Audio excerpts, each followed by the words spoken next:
Each person's personal philosophy is the major determining factor in how their life works out. And I'd like to have you take that note home. If you really forget the rest, just remember, each person's philosophy is the major determining factor in how your life works out. Philosophy, that which makes us different than all other life forms.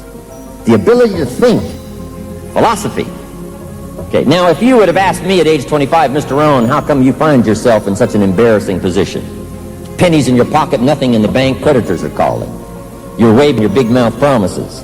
It's not going well for you. You're embarrassed, you're discouraged, and yet you live in America. You're 25 years old, you've been to college 1 year, right? You've got a lovely family, every reason to do. How come you find yourself in such a sorry state at age 25? If you would have asked me that question, it would never have occurred to me to blame my philosophy. It occurred to me.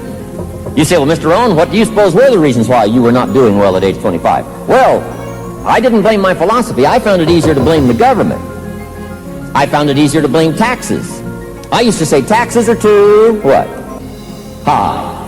Guess what the top tax rate was when I first started paying taxes in America back when I first started working? Answer, 91%. That was the top tax rate. Once your income reached a certain level, all of your income over that certain level was taxed at 91%. So I used to say taxes are too high. Now the top federal tax rate in America is about 33%.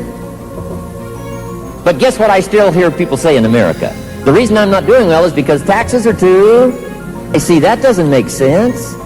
If it's gone from 91% down to 33%, you can't use the old excuse, I'm not doing well because taxes are too high. That won't fly. Blame my negative relatives. They were always putting me down. I used to blame my cynical neighbors. They're just selfish, looking out for themselves. Won't loan you money. I mean, they were on my list. I used to blame the company policy. I used to say, how do they expect you to do well by your family when this is all they pay? I used to blame circumstances. I used to blame the unions and the wage scale. I used to blame prices. I used to blame, it's too hot, it's too cold, it's too difficult. Things don't work well for me. I thought those were the reasons why I was not doing well. And the answer is, that's not true. Here's the major thing my teacher taught me. It's been in your life, Mr. Rohn, the last 6 years. Out there in the marketplace, it's going to be the same the next 6 years. It isn't going to change. Opportunity mixed with difficulty. Sometimes it goes well, sometimes it doesn't go well. But all the stuff that's happening outside, you cannot change, because here's what it's like. It's like the wind that blows. And the wind that blows is the only thing that can take you somewhere. Your income, relationship with your family, the equities of life that you might want. The wind that blows, that's what gives us opportunity. But we cannot blame the wind that blows for where we find ourselves at age 25, pennies in our pocket, nothing in the creditors calling, embarrassed, behind on your promises. You can't blame the wind that blows. Then what should we blame? And the key phrase for the day, you must blame the set of the sail, which is your personal philosophy. Each person's philosophy is like the set of the sail, the conclusions you've come to, the ideas and information that's come your way, and the decisions you've made about that information. That sets the for you. That is your own personal philosophy. So here's the key to income for the future. It's not the wind that blows. The wind that blows is called opportunity. The wind that blows is called the only thing that can take there. Then you say, how can I arrive where I want to arrive? Where can I finally get? How can I get to where I want to get to? Here's the answer. You must learn to set a better sail. Don't wish for a more favorable wind. We would call that naive. Wish that you had the wisdom. Wish that everybody had the wisdom to have signed up for this seminar today, heard all of these speakers to do what? Information to do what? Set a better sail. That's what the sermon is for on Sunday mornings, to help you set a better sail. That's what books and cassette tapes are for, to give you the information to refine and refine your philosophy. Okay? That's what it's all for. That's why we've got teachers in school, to help us set a better sail. Make sure that we've got the information, got the basics. The wind is going to blow on us all. We're all going to be faced with all of those circumstances out there. The difference is not going to be the wind that blows. The difference is going to be the set of the sail. So now we've got to have ideas and information to help us to grow, set a better sail, think better, make better decisions, come up with better ideas for our income, our future, the equities that we want. So where do we get in information and ideas that can help change our life? Let me give you some sources. Just take these notes. Number one, from personal experience. You just got to learn to set a better sail, sometimes just from your own personal experience. Here's one way to learn to do it right, and that's wrong. Now, the key is don't let it take too long. If you've done it wrong 10 years, we suggest that's long enough. We do not suggest 10 more years just to prove a point. No, 10 years enough.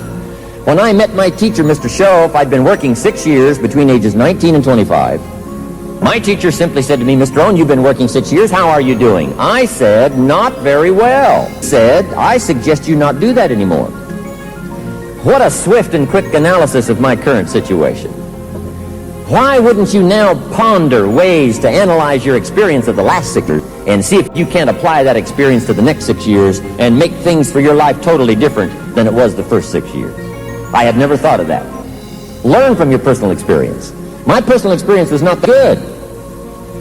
He asked me a few simple questions. Let me give you those questions. Just jot these down. Question number 1, Mr. Schoaf said, Mr. Rohn, how much money have you saved and invested the last 6 years? And I said, approximately how much do you suppose? 0. He said, who sold you on that plan? I thought, my gosh, the man's right. I'm a nice guy. I love my family. I've been to at least 1 year of college, and I've been working 6 years, but I bought the wrong plan.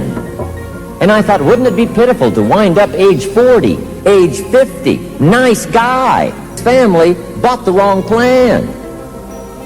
I'm telling you, it's the set of the sail. It's not circumstances. It's not out there that's the problem.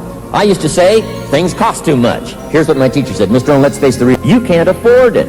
I thought, what a new way to look at it. I never thought about that. My teacher said, it's not it, Mr. Rohn, that's the problem.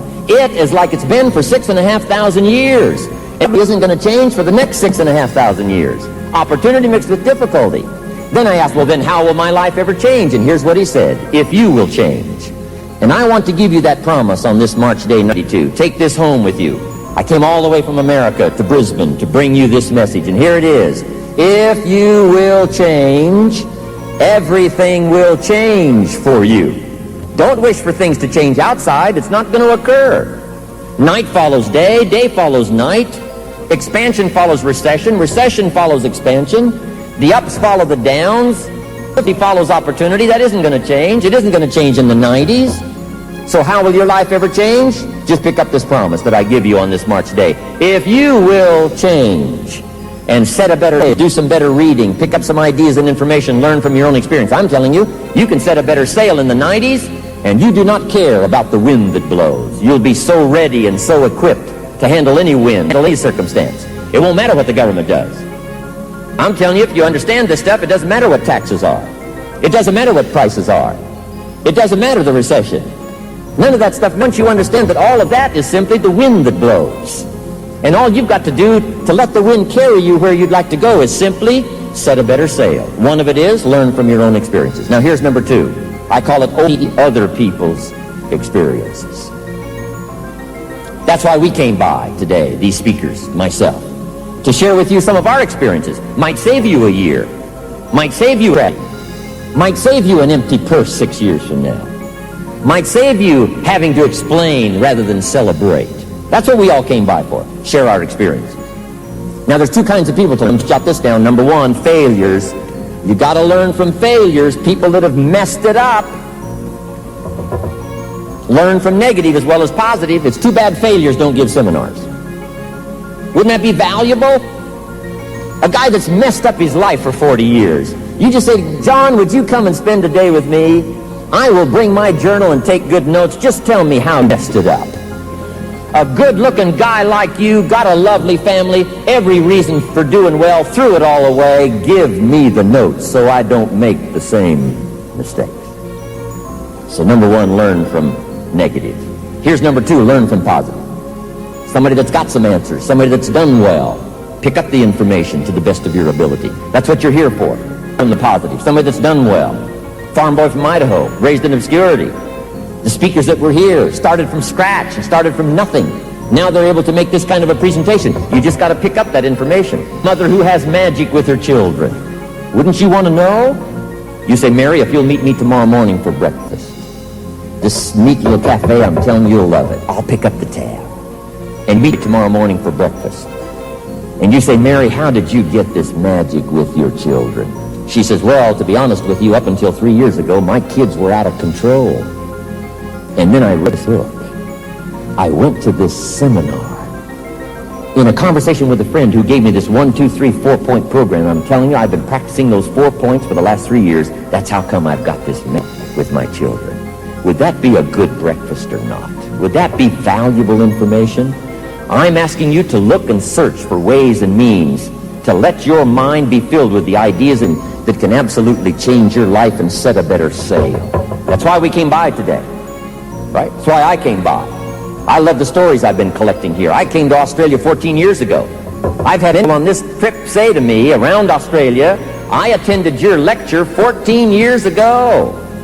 And some of the ideas you shared with me helped to change my life, change my income, change my bank account. Look at my family. Look at me become a millionaire, become wealthy. I'm telling you, I love these stories. That's why I'm back here. Number 1, to collect more stories. And number 2, to get more stories started. I love it. That's why I'm here, to affect people's lives. I don't need the money. I take the money, but I don't need the money. But guess what I do need? The challenge of seeing if I can't get even better than I was 14 years ago. To come by and share a few ideas and have somebody say to me 1 year from now, 3 years from now, 5 years from now, Mr. Rohn, back in March '92, Brisbane, I was there. And the words you said seemed to click with me that day. And I decided to make some changes. I decided to do some stuff that's forever changed my life. See, that's heavyweight stuff. You can't buy it with money. That's why I'm here. Now, here's some ways to pick up ideas, people that can help change your life. Number 1, observe. You've got to watch what's happening. Here's a good watchword for the '90s, ladies and gentlemen. Pay attention.